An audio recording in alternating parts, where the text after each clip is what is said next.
Welcome, everyone. We're really excited to have everyone here today for our first virtual get-together of the Lanera community.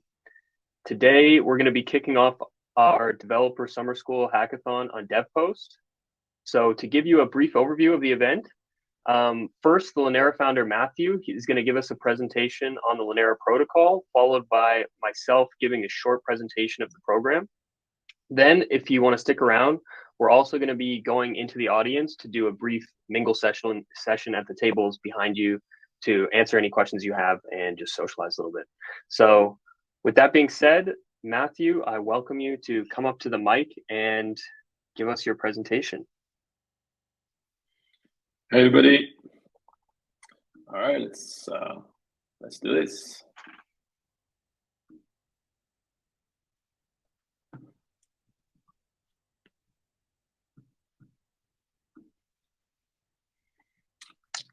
Perfect. Yeah, Looks good. Thanks. Yeah, thanks Jesse for the introduction.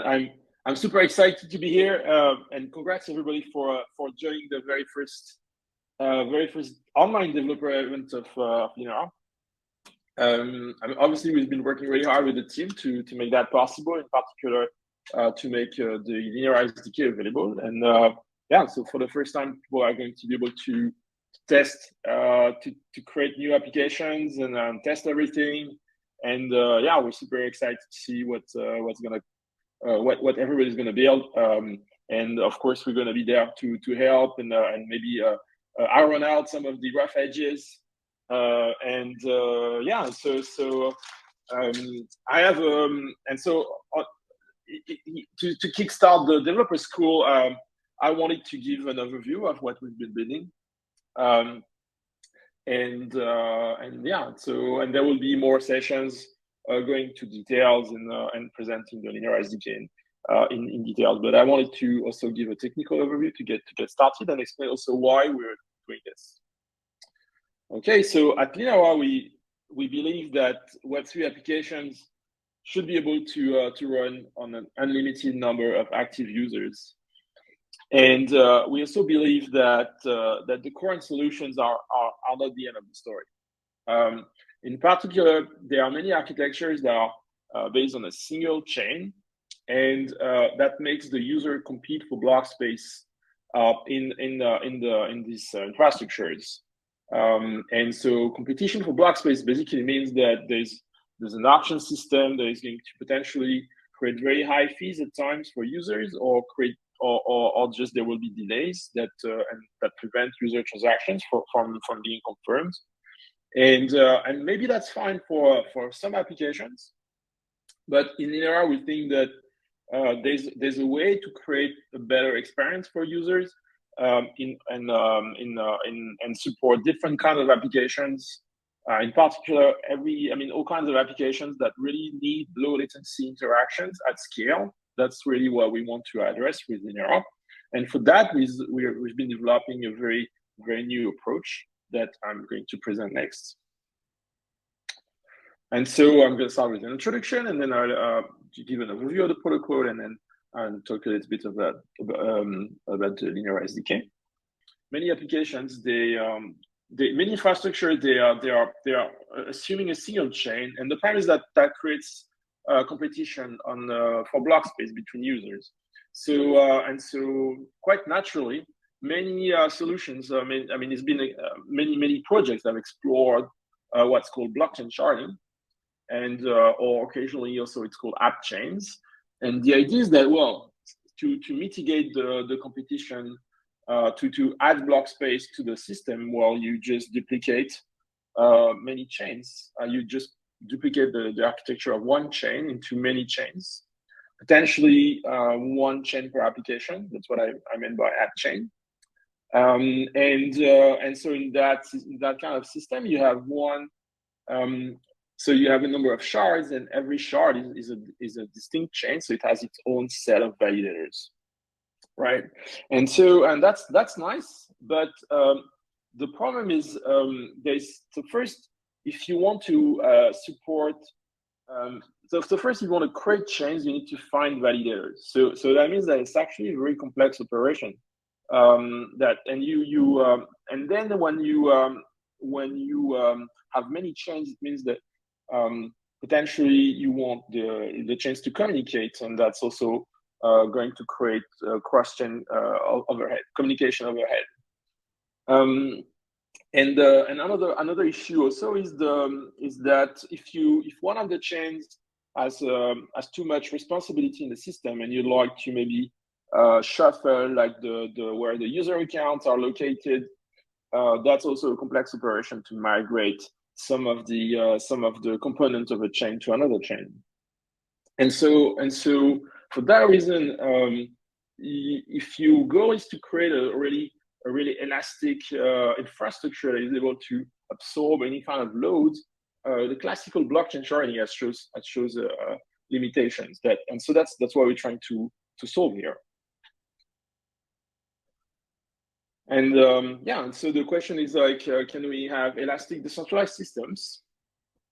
And in particular, the observation we're making is that many applications, they don't really need to have a shared state between all the users. I mean, that's true for some applications. If you want flash loans, order books, and between order books and AMMs, you'd like to have all those applications to be in a single chain. But in many cases, if you look at micropayments or social data feeds, or even auctions or atomic swaps, you have applications that are more naturally organized in terms of user accounts, or sometimes objects. If you look at the version control systems, you have users and repositories, and they are mostly independent. So like if you had auctions, for instance, each auction is living just independently. And so putting everything on the same chain is somehow artificial, and so at Linera we think that's kind of the cause of the problem that we want to address. To do so, what we're proposing is a really new architecture where there's one set of validators, but many chains inside the set of validators. And we like to call it microchain because we're thinking that each of the chain is fairly lightweight, very easy to create, and running a single chain in most cases should be very cheap, not require any particular hardware. So as opposed to traditional blockchain sharding, once again, so in Linera we have every validator is running every chain. Okay, and so why is that interesting? Well, so first, in terms of scalability, so each validator can decide to organize their workload across a number of workers. So it's going to look like a Web2 service with the front end and the number of workers behind the scene. And each validator is free to augment the number of workers at any time, or decrease the number of workers at any time. So it's a technique called internal sharding, or just sharding in the space of Web2, that has proved to be very efficient, and is basically the way every famous website is running right now. Another benefit of using one set of validators for all the chain is that so now when you look at the chain that is stored at the chains inside a validator, and if you want to communicate, if the chains want to communicate with each other, what they can do is they can just use the internal network of the validators, and that's a concept that we've been exploring, and that translates into a very novel communication protocol between chains that has been developed and is now used at Linera, and is now the core of the system. Now, another thing also that is interesting to notice is that once you have many chains, and so many chains, some of the chains or perhaps most of them may not be active at a given time. So there might not be any block being created. So we want the protocol to be very, very, very inexpensive for validators. We'd like validators to not have to talk to each other that much. In particular, we don't want to be in the business of synchronizing a mempool between validators if the chain is inactive. And so in the case of Linera, more often than not, we don't have a mempool, and we just let block proposers directly talk to the validators, and just have their block appended at the end of a chain directly. And that's also very interesting for latency. And then finally, another advantage of having a single set of validators is that the security is very classic. There's no particular trade-off. Adding new chains doesn't decrease the security of the system. It's still just a very simple, like single sovereign infrastructure.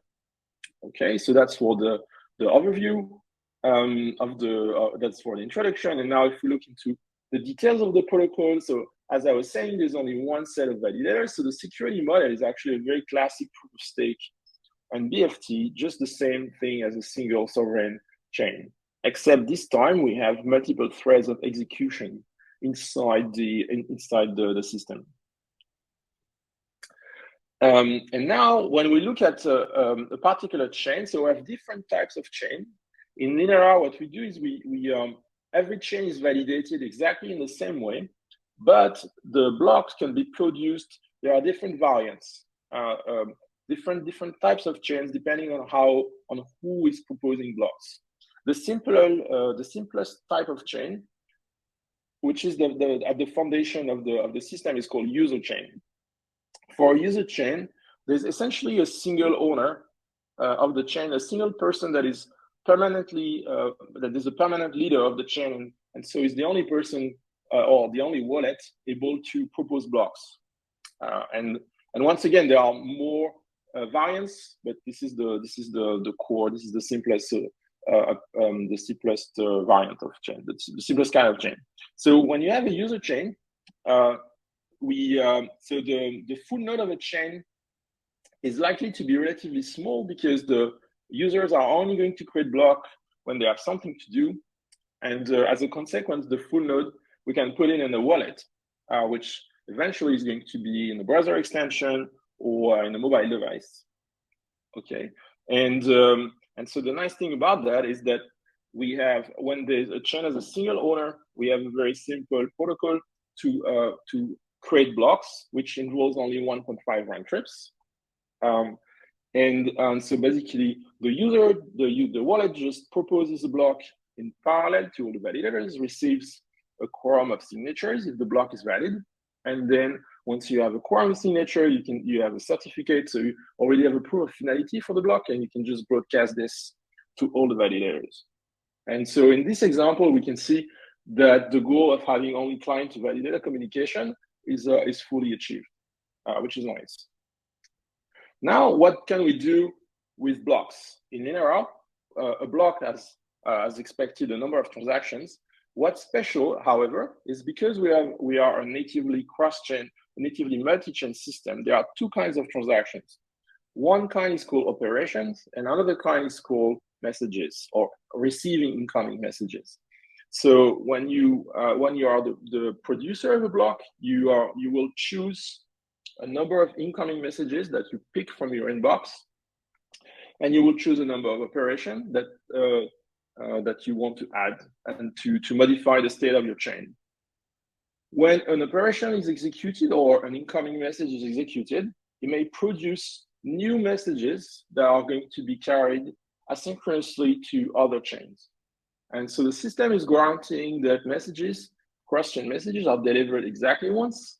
And when they are delivered, what we do is we just add them to the inbox of the chain, and then they wait to be picked. Importantly, they are not executed right away, because that would create a problem of convergence between validators, because the order in which messages are added to the inbox potentially may differ from validators when in the case of messages with different origins. Okay, so far I've described user chains, the full picture with the different kinds of chains, and question communication is of course more complicated, but the nice thing is that programming Linera doesn't require understanding the details of the underlying protocol, and in particular how wallets are synchronizing their chains with the validators.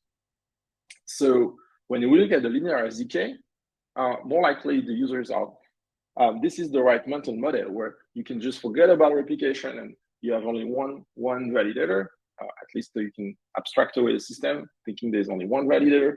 and that execution environment has a number of chains, as all the chains. Once again, each block has two kinds of transactions, operations and incoming messages. What's interesting to notice is that in Linera, so we have several. We want to support user applications. We want to smart contracts. So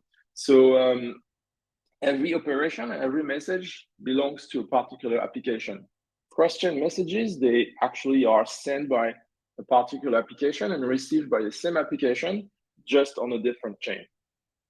Applications, so as I was saying, so there's a system application that is part of the protocol and is managing, for instance, the reconfiguration, the set of validators, in general, the dedicated proof of stake.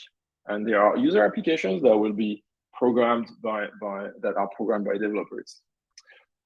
User applications, so far we're using the WASM VM and we are supporting Rust as a source language, and that's the main language of the Linera SDK.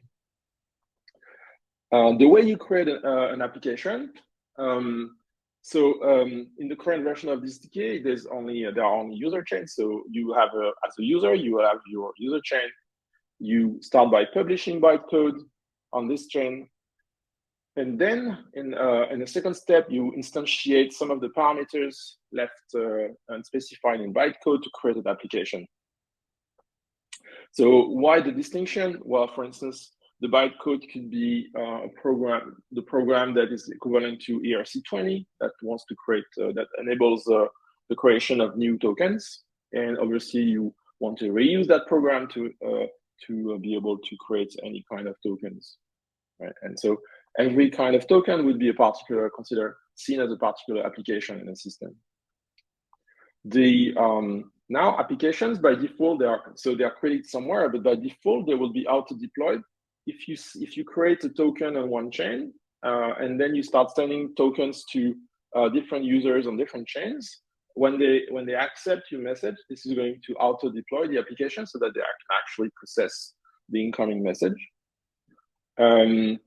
Last thing we should say about applications, that when it comes to single chain, applications can call each other as usual in Ethereum, so synchronous calls, and they including and they can also hold the balance for another application, so the calls can also track the caller ID.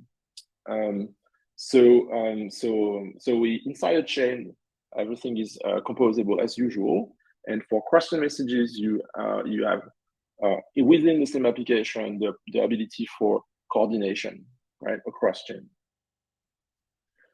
All right, so to make that more concrete, so let's look at how you would encode a simple payment application in Lanera. So the state of the application on a single chain would consist of a map of balances. So for every address, you would add a certain balance. Then there would be only one kind of operation to begin with, which is a transfer operation. And there would be one kind of message, which essentially says to mint a certain amount on the receiver chain. So when an operation transfer is executed in a block, it will do two things. It will burn the amount from the so remove the amount from the address on the current chain, and then it will send a message mint to the receiver chain. When the message mint is received, obviously it's going to create the amount, add the amount to the specified address. So what's interesting in this case already is that there can be several addresses per chain. But however, in the case of user chain, it's expected that people will use only the address of the owner. So you probably don't want to send money to yourself inside a chain that you don't own, because then it would be potentially difficult to get the money back. However, we can easily encode a message claim that would ask the owner of a chain to give you back your money if it's actually controlled by your address. It's only required that that message will need to be accepted in the block by the owner of the chain. So that's in the case of user chain, and of course that makes more sense when chains are owned by the validators, which is a third type of chain that we support. After user chain, we have temporary chains, and we have public chains that are owned by validators as usual. Okay, so that was a simple payment app. And just to conclude the presentation, I just wanted to mention there are many more features in the Linera SDK. We have a fully type-safe way for applications to call each other and to create messages that will safely serialize and deserialize thanks to a notion of ABI. We also support every application comes with a service binary that is able to serve GraphQL, which we think is a really cool way to create a UI very quickly. So using this embedded, so WASM services coding in GraphQL. We have ways for applications to subscribe to subscribe to subscribe to a channel that would be operated by a different chain. And I mentioned also temporary chains, public chains. And there are a number of features such as reentrancy and something we call sessions that are also in progress, and we'll be very happy to give updates on the progress we're making for these features. Yeah, and on this note, yeah, very happy to start this developer school. We're here to help, and we're excited to see what you're going to build. Perfect. Thank you very much, Matthew. Thank you for that overview. I will now share my screen and give a brief presentation on the Developer Summer School.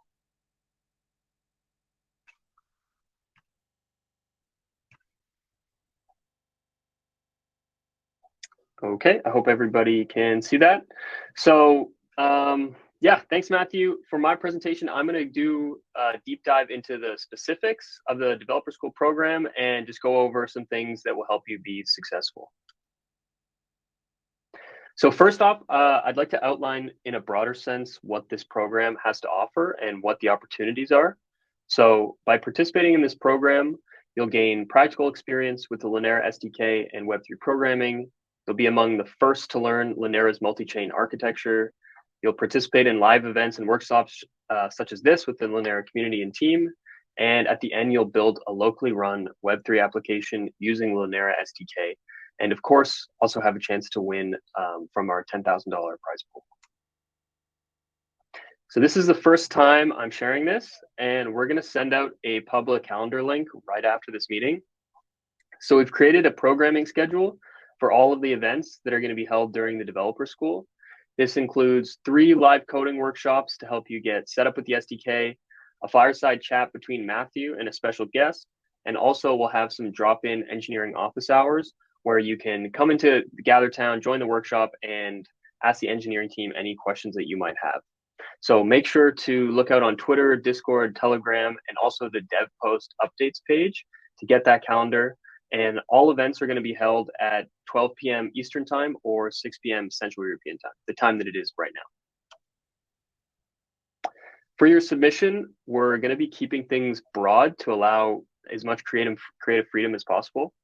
So you must build a Web3 application that runs locally using the Linera SDK. The most important thing to submit is a URL to a public code repository where all the code is open source, as well as a 3 to 5 minute demo video explaining your submission. And Matthew mentioned it briefly, but the main resource that you're going to be using for your submission is the developer documentation at lanera.dev. This will include a comprehensive guide to the Lanera SDK, and it's going to get you started with installing Lanera, running a local development network, and writing your first application. And it's also going to give you some background on advanced concepts, like how the Lanera blockchain works. And if you want to do an even deeper dive, then we welcome you to read the Lanera white paper on our website as well. So what can you build on the Lanera SDK? So as Matthew outlined, Lanera is optimized for Web3 applications that require processing high volumes of time-sensitive transactions created by many users in parallel. At the time of this presentation, we do not yet have a testnet, mainnet, or token. So given the current state of the project, we recommend building a simple application that incorporates some of the following features: real-time micropayments or micro rewards, something with messaging functionality, or a Web3 social app with a news feed. So like a simplified version of a Web3 Twitter or LinkedIn or Reddit. And if you need any more inspiration, we've also created a few demo applications that you can view on our GitHub. The link's also shared in the resources section on DevPost. There's 3 example applications there, including an instance of a fungible token that demonstrates cross-chain messaging, a social app where users can subscribe to other users that make text-based posts, as well as a crowdfunding app that uses the token from the fungible application. Our prize breakdown is also quite simple. There's going to be 3 winners for the best app built on the Linera SDK. There's no category-specific prizes or tracks, so we invite you to be creative.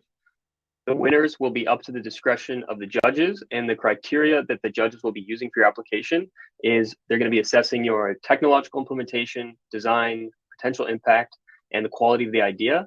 And all 4 of those categories is given a rating 1 through 5. And meet the judges. So all the judges are members of the Linera team, including myself and Matthew and some of the people in the audience right now. And in order to keep up to date with everything during the program, we're going to be posting things on Twitter, Discord, Telegram, and the DevPost platform. So make sure to follow us and join our community on these platforms. And I also just wanted to say that this is just the beginning. As we said at the beginning, this is our first virtual event. It's our first developer program of many. So we're really excited to have you with us now, and we hope that you'll join us in future initiatives and grow within our community. So with that being said, Matthew and I will go down into the picnic area, and if you guys have any questions, we look forward to speaking with you. Thanks, guys. I'll see you down there.